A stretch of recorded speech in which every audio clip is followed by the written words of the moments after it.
சாலையில் போகிறது வருது. கிழக்க மேற்க அந்த 2 பக்கமே ஊர் இருக்குது. கிழக்கு பக்கம் பார்த்தீங்கன்னா ஒரு 40 தெரு, ஒரு 30 கிராமம் இருக்குது. இந்த பகுதியில் உள்ள சாலையை ரொம்ப சின்னதாக்கி நீங்கள் வணிக வளம் கட்டினீங்கன்னா நாங்கள் எப்படி பேருந்தை பயன்படுத்துறது, இந்த சாலையை பயன்படுத்துறது? இதை போய் நாங்கள் வணிகர்கள், ஊர் பொதுமக்கள் கிளப்பை கேட்டதுக்கு வீடாக போய் மிரட்டுறாங்க. நீ எப்படி இங்கே கடை வச்சுன்னு பார்த்துருவோம், உன்னால என்ன பண்ண முடியும்? நாங்கள் திமுக, அதிமுக, காங்கிரஸ் எல்லா கட்சியும் ஒன்றா நிற்கிறோம். திருடரில் மட்டும் எல்லா கட்சியும் ஒன்றா நிற்கிறோம். அதுக்கு என்ன காரணமே தெரிய மாட்டேங்குது. மக்களுக்கு ஒரு நல்லது சேர்ந்து ஒருத்தவங்க வர்றது கிடையாது எங்களை தவிர. நாங்கள் மட்டும் தான் கட்சி செஞ்சுட்டு இருக்கிறோம். சீமான் பிள்ளைகளும் அதை தவிர மற்ற அத்தனை கட்சிக்காரனும் நோட்டு ஓட்டு அதோட வச்சு மக்களுக்கு வேட்டு மட்டும்தான். அதை இந்த மக்களும் கொஞ்சம் கூட புரிஞ்சுக்கிறதே கிடையாது. லைன் கிளப்பு, ரோட்டரி கிளப்பு, அனைத்து வணிக சங்கம், மல்லிகடை சங்கம், ஜவுளிகடை சங்கம் ஒவ்வொரு சங்கமாக இந்த 4 நாளாக போய் உட்காந்து ஒருத்தரையா பார்த்து நாங்கள் ஆக சிறந்த மக்கள், நாங்கள் நல்லா செய்கிறோம், எந்த விதமான ஊழலுமே இல்லை. அப்போ எந்த விதமான ஊழலுமே எல்லாம் 6 மாதத்துக்கு ஒரு தடவை போறீங்க இன்ப சுற்றுலாவுக்கு. அதுக்கு ஏது பணம்?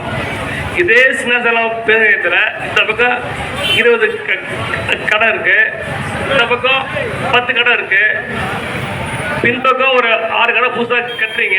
36 கடை ஒரு பேருந்துக்கு போதாதா? கள்ளக்குறிச்சியிலையும் ஆத்தூர்லையும் பாதிக்கு பாதி கடை கட்டி சும்மா கிடக்கு. சும்மா கிடக்கு நாங்கள் பரிமாணம் கட்டுறோம். சொல்லுங்க பார்ப்போம். பேராட்சியில் முழுக்க ஊழல். ஒரு டேபிளுக்கும் ஒரு நாளைக்கும் எவ்வளோ பணம் போகுது என்னால் புள்ளி விவரமாக என்னால் சொல்ல முடியும். சொல்லட்டுமா? இதே சின்ன பேருந்தில் 10-30 பேர் அடிச்சு யார் எவ்வளோ மாதம் நீங்கள் லஞ்சம் வாங்குறீங்கன்னு என்னால் வைக்க முடியும், செய்ய முடியாமல்.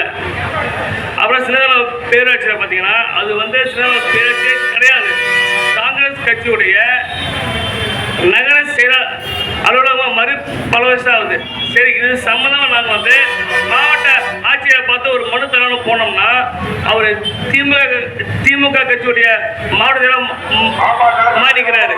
அவர்கிட்ட போய் கொடுத்தோம்னா நீங்கள் போய் உங்கள் சேர்மனை பாருங்க, சேர்மனை பார்த்தா செயலரை பாருங்க, செயலரை பார்த்தா நாங்கள் இதுக்கு இந்த நல்ல திட்டம் தான் இது சிறப்பாக பண்ணுறோம், அதில் போட்டிருக்க பிளானில் போட்டிருக்கிறது வேற, நாங்கள் கட்டுறது வேற. அப்போ இது யாரை ஏமாத்துற வேலை?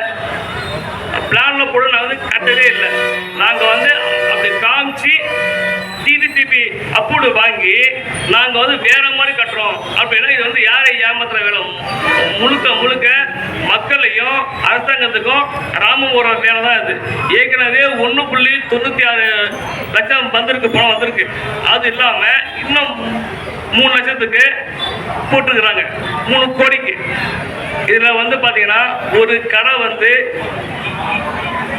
20 லட்சத்துக்கு பேரம் பேசப்பட்டிருக்கு. மொத்தம் 36 கடை. ஒரு வார்டு கவுன்சிலருக்கு 2 கடை வீதம். மொத்தம் 18 வார்டு கவுன்சிலர். ஒரு கவுன்சிலருக்கும் 2 கடை. ஒரு கடை 20 லட்சம்னா 2 கடை 40 லட்சம் போதும் எங்களுக்கு. அதை அப்படியே கொண்டு போய் பேங்கில் போட்டால் மாதம் 1 ரூபா வட்டி 40,000 ரூபா. இதுக்கு மேலே நம்ம என்ன சம்பாதிக்க போகிறோம்? நான் என்ன சொல்கிறேன்னா, இதுக்கப்புறம் தேர்தலே வேண்டாம்.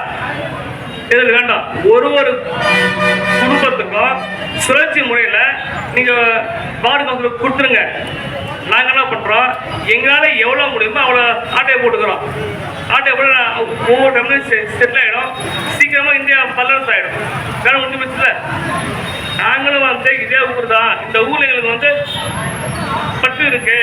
நான் இதே ஊருக்காரன் தான் அப்படின்னா சின்ன ஏரியா சுத்தம் பண்ணேன். சேலம் மீனோட சாக்கடை இல்லைங்க. சேலம் மீனோட சாக்கடை இல்லை. எனக்கு 2 காலத்துலேருந்து எல்லாம் கேட்டுக்கிறாங்க. இது வரைக்கும் கட்டுறது கிடையாது.